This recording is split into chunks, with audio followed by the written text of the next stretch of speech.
So we are back. Yes. You hear my smack? We are back with our special guest, Mr. Demetrius behind the lens himself. Real applause, real applause, real applause. He's had over 15 years in the game in the film industry. He's a creative director. He's repping London and New York, especially Brooklyn. Shout out to Brooklyn and the BX. Yes. He shot various artist music videos, and he is actually a veteran at the Matrix Studios. The Matrix Studios, family, and that's where I met him, and that's where we Yes. met him, and that's why we became family. Yes. And I'm so happy to see you. Oh man, thank you for Welcome. having me. Thank you ladies, for bringing me on the Get to Know Me program, so the world could get to know me. Yes, Yes. you know we gotta steal you Yeah. because you don't be here a lot. You Right. be across the Right. pond. Yes, yes, I be with Amanda Yes. over there in London, you know. Yes, Yeah, yes, so- yes. But yeah, it's been good to be back in the city Good. again. You know what I'm saying? So and to be up here and on the show. I think this would be my first official interview. I don't think no one's decided to interview the greatness that's been sitting here for a Oh, while. look at Yeah, that. When so- you say no one, you mean ever or like recently? Nah, just since I've been active. I never 'Cause said he's that no been one invited me on a working. podcast. Nobody bring me on I that. can't got a lot of believe experience. that. I I know, love right? doing this. Yes. Yeah, so that Because you have so much to share. Right. You've done so much. Yeah, I've seen so much of your work, your Yeah. creative direction. Even just now, you just like having an eye and being able to shoot content. You've I been shooting know. content Yeah. for so long. So Before long. content was now people are Yeah. content creators. He's been that without it Right. being called Literally, that. though. But before you even start, I must say, I mean, it's been a lot of years and the accent got a little thicker. yeah. Yeah, because before it was New York, Oh, you now it's sound a little Now it's Londonish. a little London now. It sounds a little London, innit?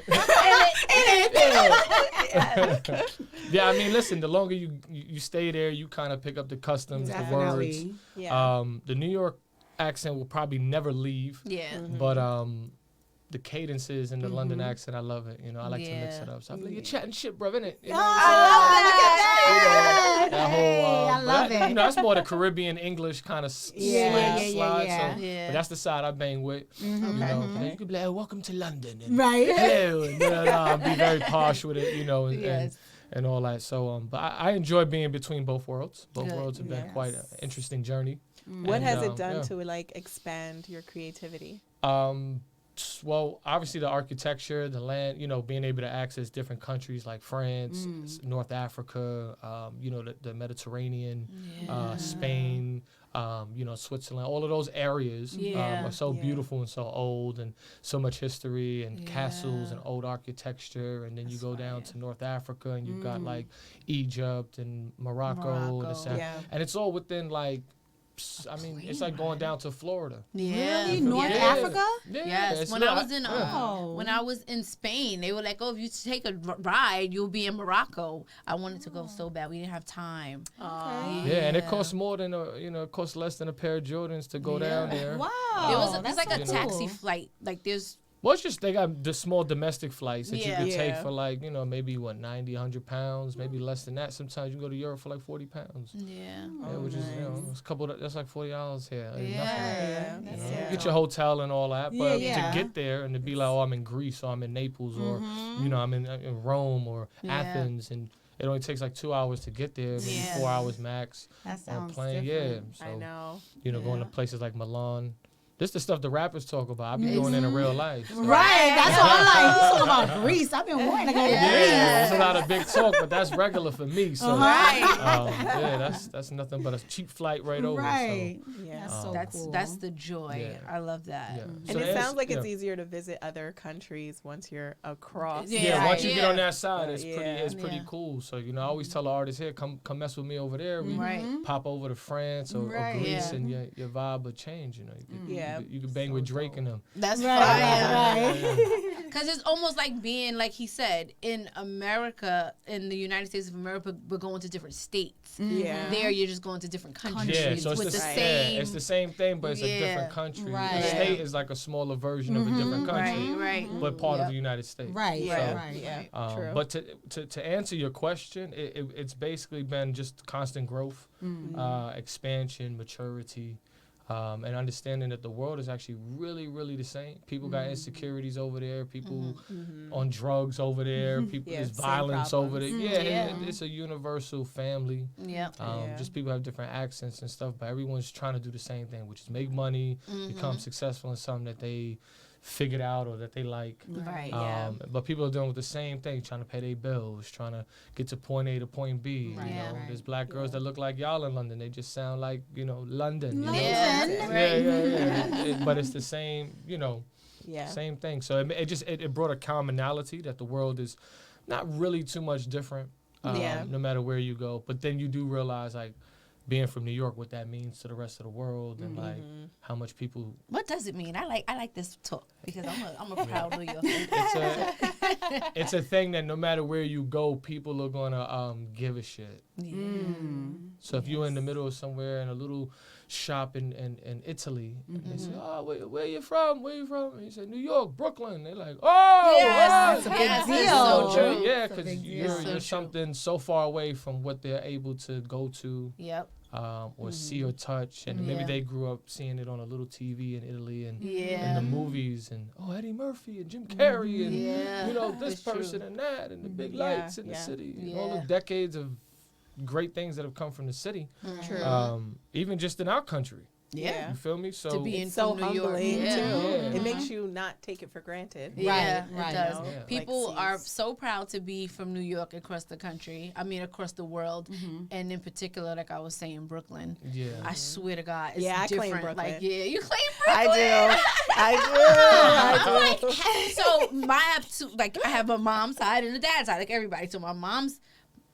Her immediate family came to the Bronx, and the rest of her family and all of my dad's family went to Brooklyn. So I kind of rep both, but I was with my mom, and I was born in the Bronx.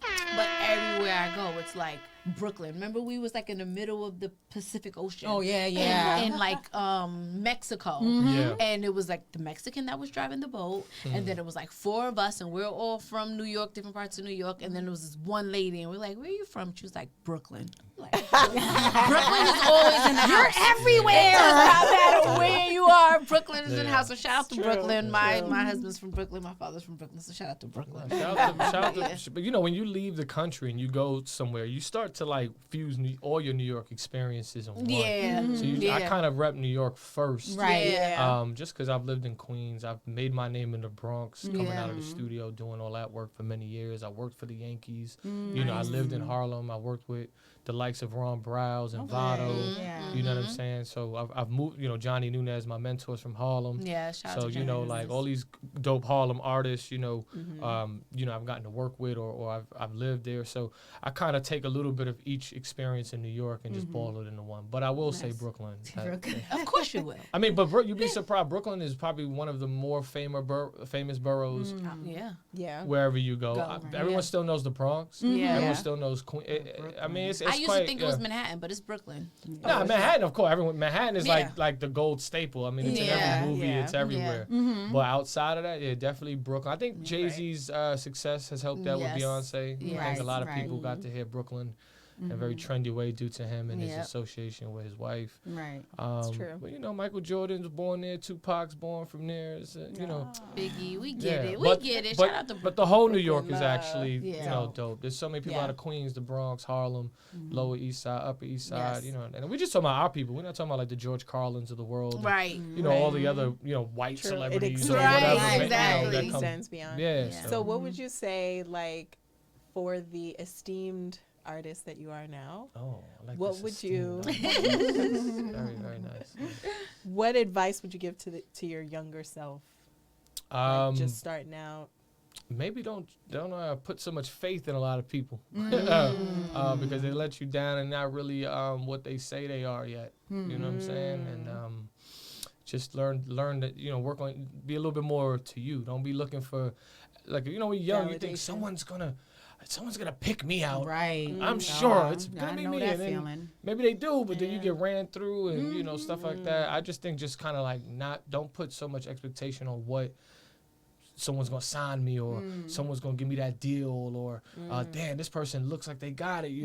They gonna look out like, nah, they don't got it. doesn't go or they might, but it just don't even put that energy there. Mm-hmm. Like I would tell her, because young people always looking for someone else to come in, and that's good. Up. But my kids always keep trying to make me a celebrity in my school. So are you famous? I'm like, well, I interviewed a bunch of famous people, and I had, that makes you famous, then, Mr. Williams. I'm like, all right, well, whatever you want to do, then but that's not fame. I said, what is fame to you? Then that's the question we all gotta ask ourselves, because do we just want a lot of money? Do we want to live better than how we lived when we came up with our parents? Because I think we all doing pretty much better than what our parents did, because it's a different time right now. Yeah, I would say that not, don't fall for the glitz, the glamours, what looks good, what people got. Try to, try to not allow that to get in the way of your thought process. Right. And the other thing is work and save money while you're younger. Especially if your bills are low, just save as much money as you can. Okay. You know what I'm saying? Like, save as much money as you can. Build your credit, because at least that way you have a good credit, and you don't owe no one nothing, and you went to a job and then a part-time job, and you worked and you saved a couple every month. Yeah. Over time, while you working and trying to do your thing, you will eventually have a little pot of money to make more moves with when it's necessary. Because when you get older, if you can't move a certain way, it's gonna look a little weirder. And you're gonna feel that pressure on you. You're gonna feel it with yourself and stuff. Yeah. So just like maybe don't go to so many parties. You know what I'm saying? Maybe don't go and buy so many of those bottles this weekend. Just put that away, so that by the time 5-6 years come around, you're like, damn, I got 20 stacks. My credit's good. Okay. I think I could go get that bigger camera. Now I could go do that. I could do something else. Some entrepreneur, and it may have to be us, should create a newer version to Monopoly, like in a way where it kind of explains the hustle and the wheeling and dealing and the shaky stuff. Because there's one Monopoly, it's called Monopoly City, where it's kind of like that, where you can do shicey stuff and put bad things on people's property, or put a bad industry there, and then now their property value goes down, and that kind of taught me more. But I learned, squat. That's crazy. That take forever to get out. Like, this is the real game of life. Exactly. Monopoly. The New York hood Monopoly. Right, exactly. But I will say this, the one thing I have told my younger self that worked is just like, don't care. Don't care. Like learn yourself. You know what I'm saying? Like sit there and quiet. Let your brain run. So don't care what other people think, or don't overthink your process? Just don't care about what the external world cares about you. Like, some people go, I'm shy. The only world knows you shy because you keep saying you shy. Right. Yeah. You gotta learn how to find out who you are enough to black out and not give a shit about what that person thinks and that person thinks, because everybody's mad human. Yes, everybody's mad human. So that's mad human. Yeah. The toughest gangster was a baby who needed his mama. Yeah. So you acting tough because you ain't been loved enough. You ain't got enough love around you. So now you want to be a savage nigga. Excuse my language. Yeah. So true. So it's okay. Like, you understand, everyone is out here dealing with pain and a bit of this and a bit of that. So if you keep thinking, you keep taking Tylenol for someone else's headache, you're gonna be a headache too. Just I'm me. This is how I'm moving. There's gonna be people that like it. There's gonna be people that don't like it.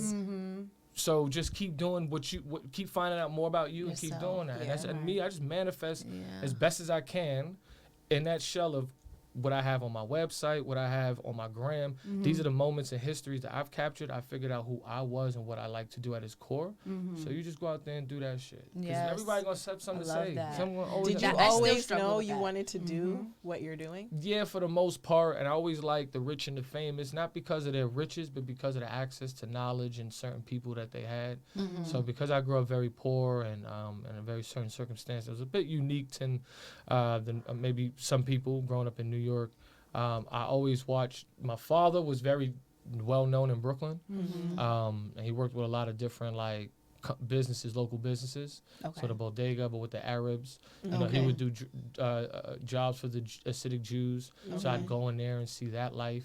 He would have Chinese friends. So I didn't get hung up on religion and race too much. I just realized, damn, everybody's trying to make this paper and eat and do all the stuff that we all want to do. Right. Yeah. So then I was just like, okay, well, I don't want to do it poor. I want to be able to do it like the things that you start to see as you grow up. Yeah. However it identifies to you. You might, for a young guy, it might be the drug dealer with the nice car.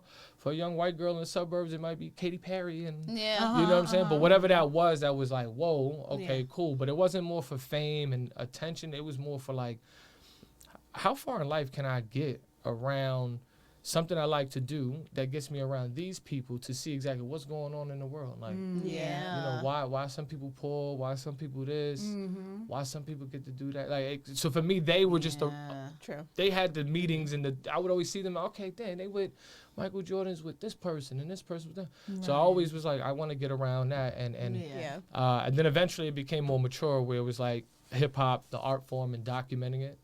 And being someone like my mentor, Johnny Nunez, who was there for a pivotal part, because I love the music, was like, well, let me be the one in the studio documenting these records, the things that's going on. Let me, the behind the scenes, the moments that... Just to be a part of the experience. To be a part of the experience and to document it and be part of it in a real way. So that kids, when my kids get older, they have kids, and they, you know, they'll look back and like, oh shoot, that was the times. That's how music was done, and that's how the knowledge is passed down. True. Oh, and there's creative ways to do it. Like, you know, I thank God for the you know, you look at the pictures of like the old Grandmaster Cash and Kool Herc back then. Whoever was taking those pictures back then, if they didn't do that, then we wouldn't have. Yep. And they may not have even known the genius and the brilliance of doing it. No, it was just regular then. It was, it's just them rapping on the corner. And that you having a passion to see this as something interesting and it spoke to you. You captured it hoping that it would be something, right? Or maybe you didn't know. You just like, yo, this is a moment. Okay. And then boom, now you look and 20, 30 years, this is one of the biggest forms of art and expression in the world. And you're in charge of, damn, look how they dressed back then. And nostalgia. Look at that nostalgic time. So there's a power I love in that. And so that's why I've... you capture it well. So you mentioned Nunez was a mentor to you? Well, yeah, he's Would you say that he was that battery in your back? He became the supreme battery at one point. So I was already doing stuff, as y'all know, at the studio for years. And then I kind of just wanted to be like, get away from it, because I kind of got lost. Do I want to do video? Do I want to do this? How do I want to be known? How do I want to be looked at? What can I actually manage and do? This is more expensive than that. You know, this and that. So it was kind of frustrating. So I was just like, you know what, let me just take a step back. I thought I wanted to be a regular guy. So I went and got married. I went to London, disappeared, and was a regular guy. Just working, regular job, being a regular guy. Coming home to my wife. Hello, honey. regular, right? Which was fine. It was fine for a while till I started feeling like, damn, missing something. Something's missing here now. This is getting a bit weird. Like, and then I was in Thailand with my wife, and I saw like this interview that Johnny did, and it was a pivotal point in his life, and you know, he had to choose between doing, you know, maybe going this way in life that wasn't so good to, you know, seeing a sign. You know, show me a sign. Whatever it is, I'm going to do it. He said he saw a camera, he went and pursued it, and Johnny became who he is today. Right? His story is epic. The tales of Rockefeller, how he got everyone to throw the diamonds up in promotion for Jay-Z. His fight in Paris with Dame Dash and Rockefeller when the drivers left, and he's swinging his camera around. Oh, my goodness. I didn't know about that one. Capturing some of the most iconic shots for Vibe magazine. Having, you know, Jay-Z and Nas together. That was his picture when they settled their beef. You know, all the just behind the scenes stuff day in and day out he's captured to be mentioned in Nas's album, you know, and Johnny Nunez got all the pictures, you know. So to me, that greatness and that passion, it provided fulfillment as a purpose and a genre of music that I love. So I couldn't ignore it. So I went back to New York and I told my wife, I said, listen, I'm gonna go. I don't know when I'm gonna come back, but I'm gonna be different than I once was. Oh, powerful. Little story made shorter, I run into Johnny. I'm taking pictures of people doing selfies in the industry. So people are starting to catch on, because it's a special picture when you catch people doing a selfie. The way that they look, you know, it's not like do it again. You kind of see yourselves, everyone's smiling. It's something about that, and you capture a picture of a time where people were doing that kind of picture. You won't ever see that again. You never seen it before in history. In the 60s, people wasn't doing that. So that's going to be a moment, and you capture these people together under this one thing. And so Johnny, at a Def Jam event, was doing it with Jeezy, with his camera, with Young Jeezy. And I took a picture of that, and I saw this moment.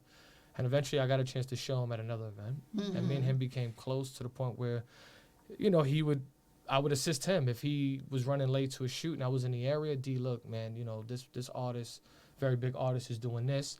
I need you to go there. Or, yo, I got this job for you. I won't be able to do it. They're going to pay this. It's for this company. Do that.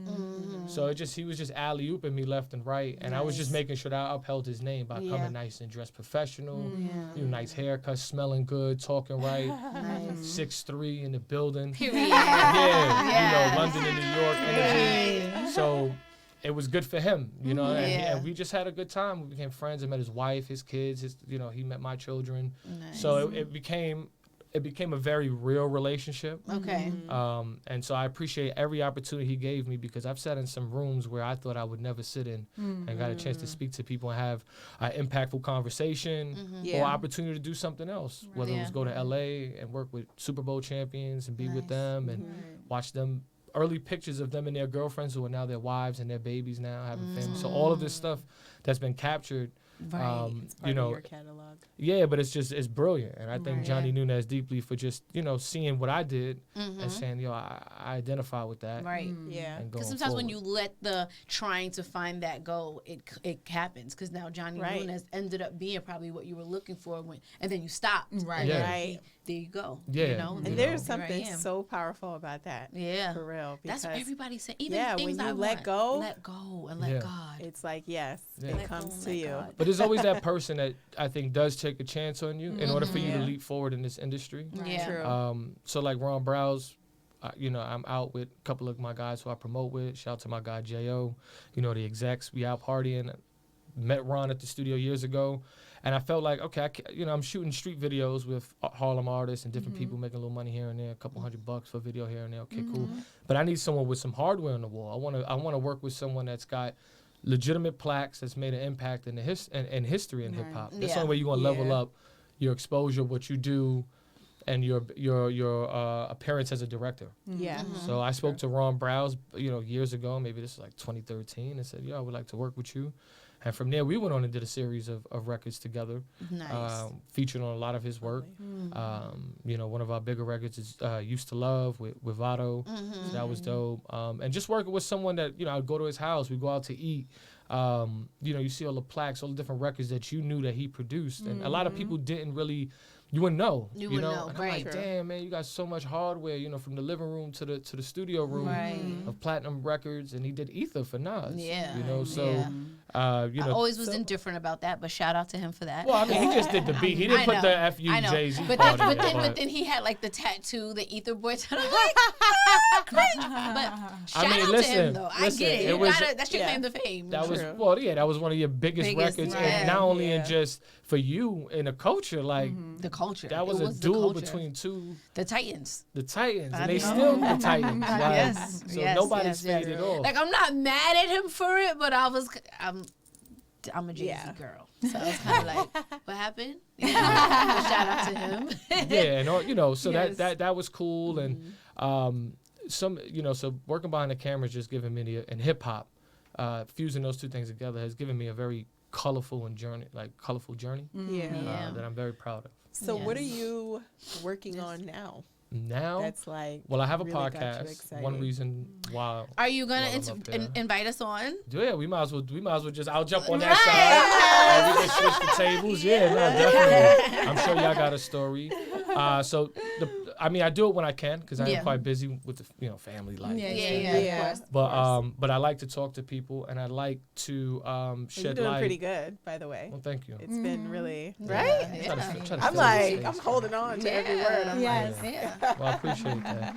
So it's called the Creative Vibe Podcast, and it's just basically a podcast. A lot of stuff is drama driven right now. I'm not really like that type of guy. I don't want to be like, yo, so what you think of Drake's diss record? I get that. I get it. But like, so much of our content is a little bit about like fighting. In some kind of way, right? It's always the verses. Versus women. Whereas me, I guess you could call me boring or not like viral worth, but I feel like having conversations with people that are producers, artists, whoever you are in the creative spectrum and that diaspora, that you might have had a story, but nobody really cared. Like, for instance, photographer Jonathan Manning has done the Blueprint covers for Jay-Z, Reasonable Doubt.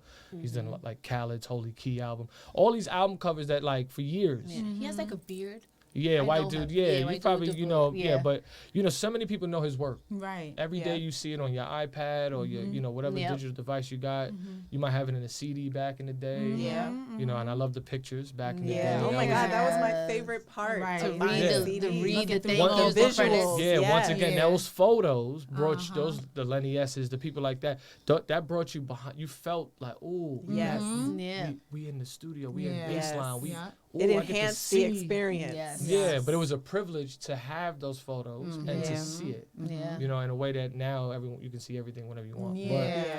But going back to the photo album, you resonate that Blueprint album cover with Jay-Z sitting there and the men's feet there, and it's all blue, and he's sitting on the table with the cigar with Jay-Z. But it's also Jonathan Manning's vision. Yeah. But how many people actually like him or would go sell out the Garden if he was there? Right. Yeah. But the reason why you looking at that album cover like, Hov, that that's artistic, his vision. That became the face of the Blueprint one or any of these other albums. So your podcast is like lifting these stories and these artists. Or not even just art, even if you're a basketball player and you've been in the league, but then maybe some stuff happened, but you had a huge influence on LeBron or someone like that. Right. But no one cares about your story. It's almost like your favorite people that you don't know about. Right. Yeah, your favorite rapper's favorite rapper that you don't know, but that's the dude that inspired the hell out of him. Yes. But he's got all this stuff to talk about. But everyone's going to the main guy. Right. Yeah. No one's going to the guy that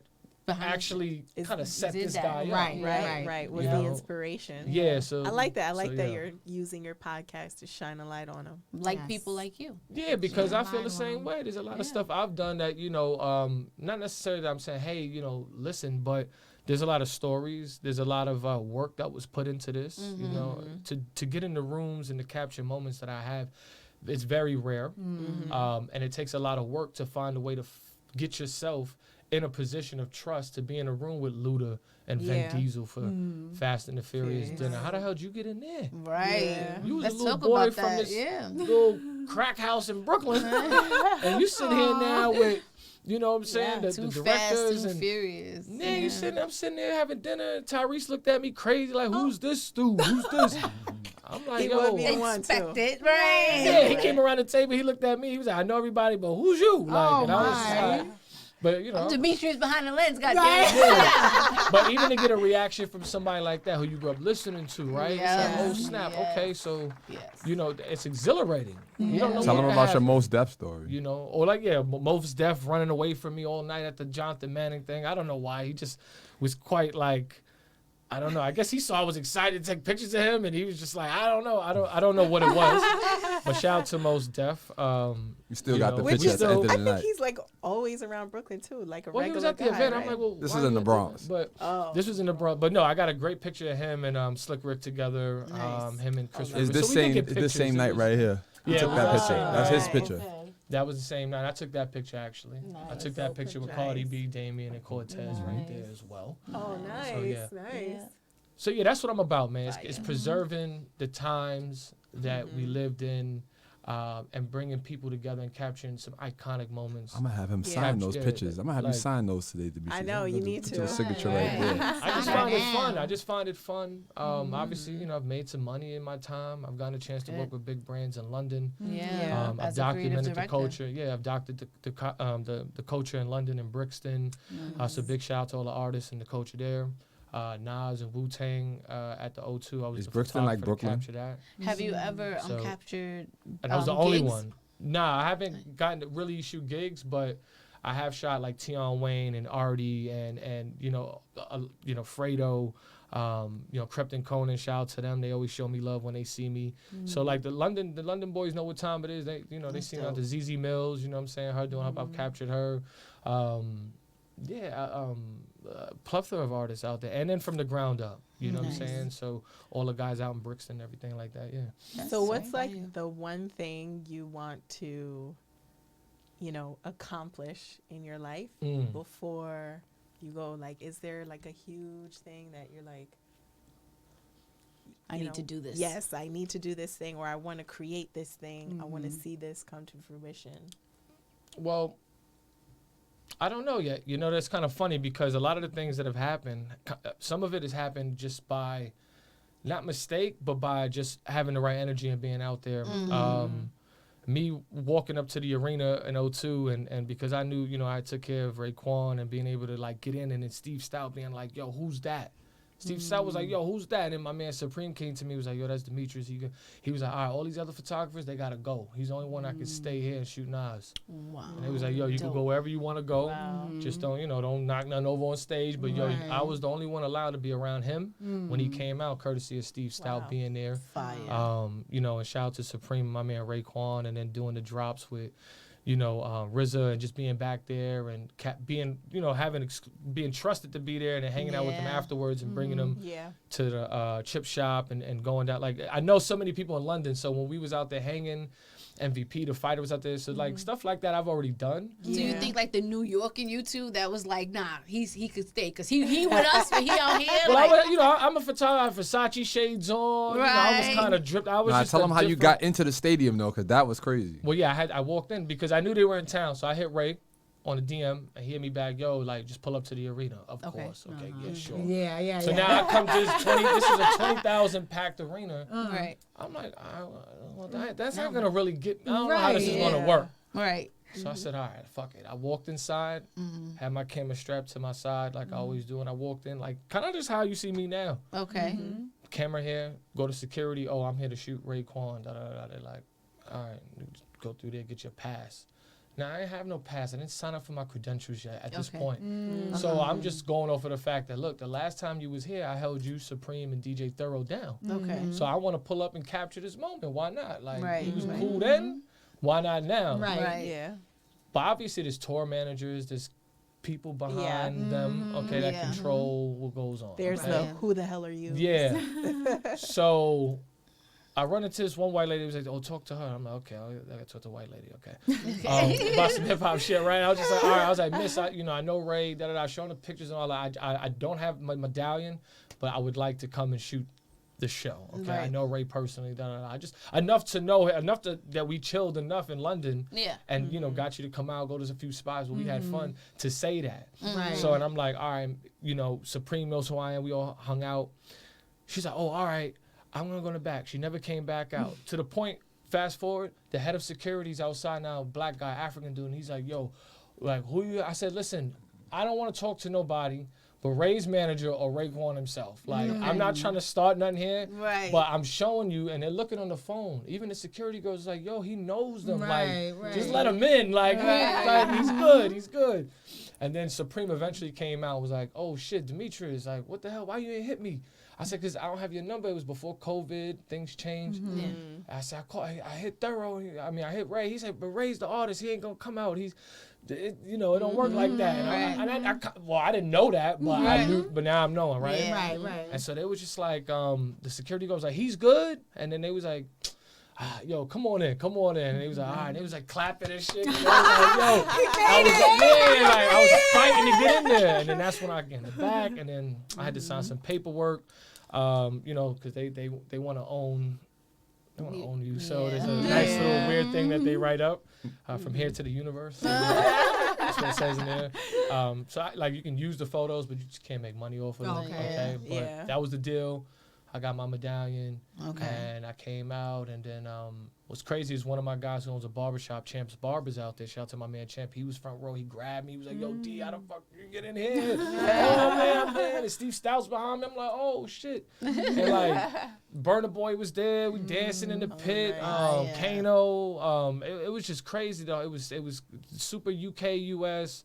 It was just like the crowd behind you, 20,000 people behind you, and you got hit in the head with a bottle from RZA. Yeah, and then RZA kicked the bottle off the stage and hit me in the head. Oh my God. He had to stop the show and apologize. Like, yo, it's some hip hop shit when you kick your photographer. And we did a drop backstage for it, which is on my gram, which is cool. So things like that I've already kind of done, and those are the magical moments of what I set out to do. Yes. I would say to answer the question though is just to continue to have those moments and to continue to hopefully have opportunities to balance yourself by doing your art, going out and doing this, and getting a bag and continuing to have opportunities that people want to take care of you and bring you in and grow. Because that always feels good when you have an opportunity. Oh, come shoot Mac, or come shoot this, or we throwing a bag with you too, and because we like your passion and your art.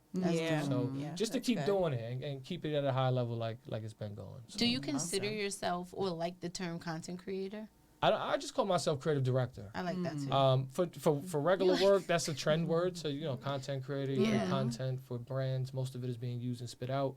But creative director, because even from the little thing we did, I'm creatively coming up with that and directing you. Okay, I'm gonna pull it out. I'm gonna say it like this, da da da. So you could say photographer. Oh, he's a video guy, but he's also creatively coming up with what we're doing. And how that impacts. So that creative director is more of the that's you. You're like, title. Keep them down here. No, I'm just like, I'm creative. Well, it stems even from fashion. Like, you should wear this because this is more of a darker mood, or you should do so.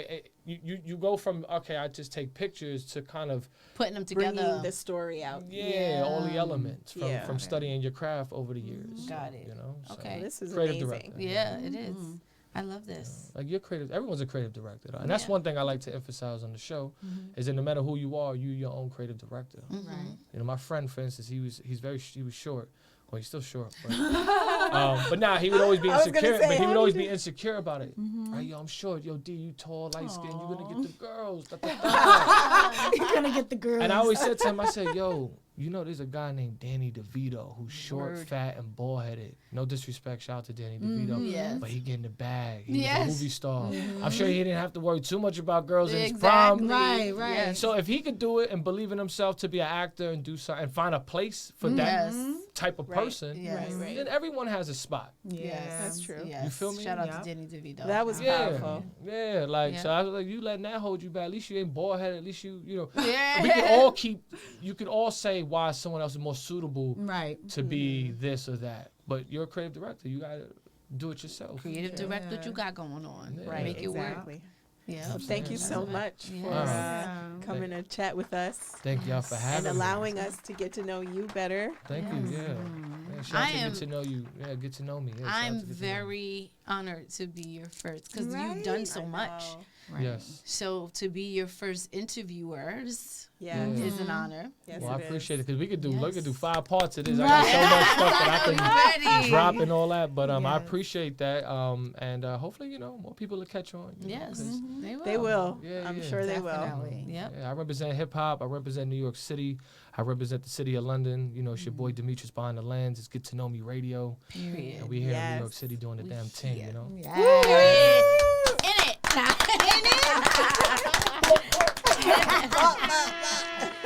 We're done. That's cool.